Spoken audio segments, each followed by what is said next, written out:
A mola DS10 é sendo arqueada, tava fazendo barulho na traseira, ela tava completamente fora aí da curvatura certa, né? Agora estamos dando uma arqueada nela, vamos colocar essas buchas aqui novinhas, ó. Já foi tirada, vamos colocar umas buchas novas.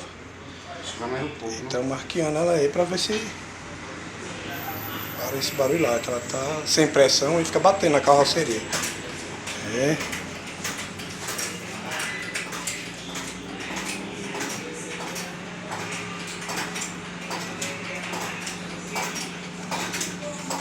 Tem os outros aqui, ó. Olha o feixe de mola aí. Desmontado.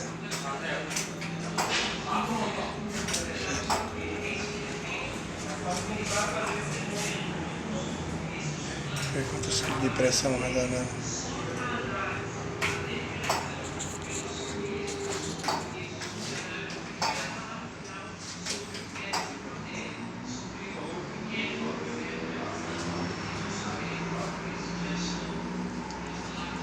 Isso aí.